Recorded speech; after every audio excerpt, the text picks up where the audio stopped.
Hey guys, so Bergenstein here with another of my Ace Tanker video series. This is a series where I take Ace Tanker rounds in World of Tanks that I played on my stream at mlg.tv/Bergenstein, and I break them down so you guys can try and do the same thing.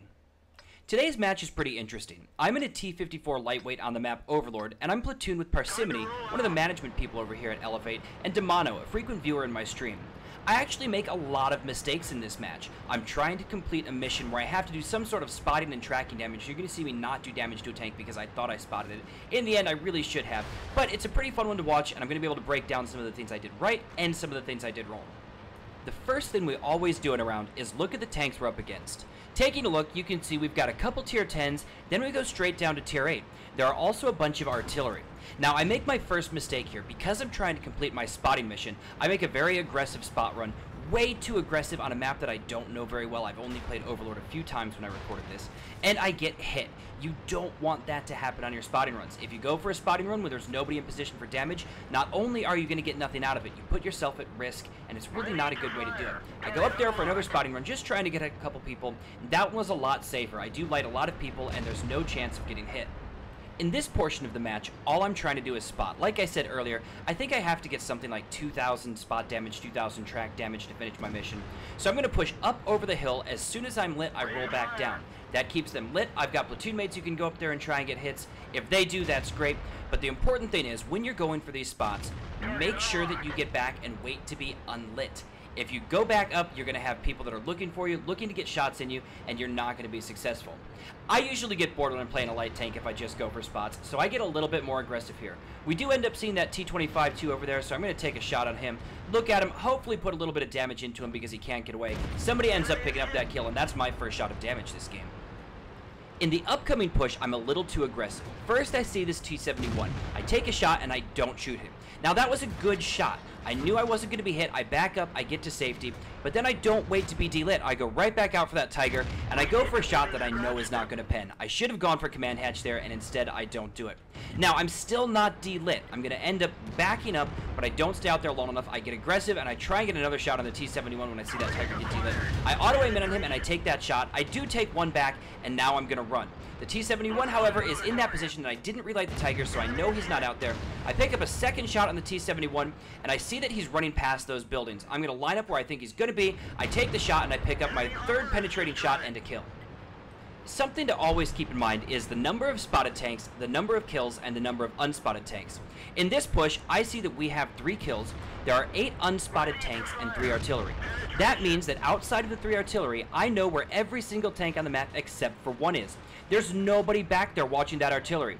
This is when I have a chance to push through.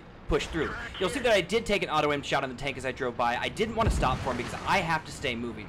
I come in on this tank, and I have to stay moving again. I auto-aim in, I drive around them, I'm taking shots in the back, but the important thing is here, I can't stop. I have to get this lore, I end up killing him, I drive right by him, and I'm going to try and serpentine into this GW Panther. He ends up missing, and now I have the shot on him. I take one, and now I'm going to try and use his body as cover. I know that some tanks were looking at me, shooting at me. They don't seem to be shooting anymore, so I pick up that kill, and I look at the map. We've now got 7 kills, and I see that Panther as my next possible target. I'm going to drive straight into him and continue trying to be very, very aggressive as I let my platoon mates know who I'm going for. On the way back, we're going to look at the map and do a little bit more math. I see that we've won the entire west flank, and the final tank gets spotted outside of that last artillery. I know that the Panther and the 1375 are probably alone, and with that support, I'm going to be able to win this fight. 1375 gets spotted, so I know I'm 1 versus 1 versus this Panther. First thing I'm going to do is circle. He doesn't even appear to be there, so I stop. I just make sure I'm getting damage in. I think maybe I'm going to set him on fire. Pars comes in here in his autoloader, and he starts dumping damage, and then I'm going to let him finish off that kill just in case I'm getting spotting damage. As soon as he goes down, it's time to reevaluate where I go. I see that they've won the east, and I need to get back and try and reset cap. I do have a Tiger and a KV5 and an IS-8 all moving back for that, so I decide that I'm going to go try and protect the east side with Parsimony, flank in there, get some kills, get some damage, and keep them off cap. In the next engagement, I'm going to have to make a choice. I can either get on an E50 or I can get on a FOC. The FOC ends up having about 540 hit points left, so I'm going to push on him first. Anytime I can take a barrel out of the fight, that's what I want to do. So I'm going to push it on him, get the kill, and I'm going to get directly behind that Fok. When I get behind him, I'm doing that because he can't turn his barrel. He can't turn his turret because he doesn't have one. If I stay behind the tank, even body blocking him sometimes, I make it so that he can't look at me, and I'm going to get more damage out. Now I end up being able to dump damage into him, somebody else is going to pick up the kill, and then I get on the E50. The E50 is the next tank that I need to shoot because he's over there taking on my KV5. It's also important for me to take a look at Cap. Cap has 64 seconds on it already. I look there and I see, uh-oh, I've got to get a shot on that IS-8 or the other one. IS-8's all I can do. I try for the reset, I take a lot of damage doing it, and I don't get it. At this point, I figured that's good game. I'm not going to be able to hit any of those guys, so I'm going to try and dump a little bit more damage out. Go for the E50, I take a shot. Somehow, we get a miraculous reset at 100 cap points. It goes back down to 63, and I say to myself, oh, hey, we have a chance. Now, the IS-8 did just take damage. If you look over there, you can see it just in the corner of the screen right there, 64 hit points. So the Bulldog has 100% of the cap right now. I'm going to go in there and make sure I get this hit on the Bulldog. I auto-aim so that I can move, get it, I aim it on him, I take that shot, get the reset, they go down to 9 seconds on cap. IS-8's going to come for me. I need to push up so I can keep the spot on him, and hopefully somebody on my team is actually going to go get on that cap at some point instead of chasing artillery. You never know if that's going to happen in a pub. I look for the 1375, and I know that if we can just keep resetting that IS-8, we're going to get that. So I'm going to stay where I can peek out one side, peek out another side, make sure that we continue to get damage on the IS-8 like we're doing right there. And I do end up getting a little greedy. I'm like, okay, I'd really like this Top Gun, so I peek out thinking maybe I'll get a shot in his side. Bad idea. If you're in a situation like this, just sit there, keep getting spots, and let the rest of the team do the work. And here you see I push out a little bit trying to get that shot. He ends up getting a track on me, which is incredibly lucky for me. And I decide, okay, we're going to live through this battle. We're not going to do anything. He goes down, and now it's time to chase the 1357. Something else that's important to mention that I haven't in any of my previous videos is make sure you have Enable Advanced Minimap features set to on. That shows you some really great stuff like where you're looking, where the last known location of a tank was. I see that 1375 is out on the beach. My best guess is that he was going back for a reset, so I'm going to try and cut him off.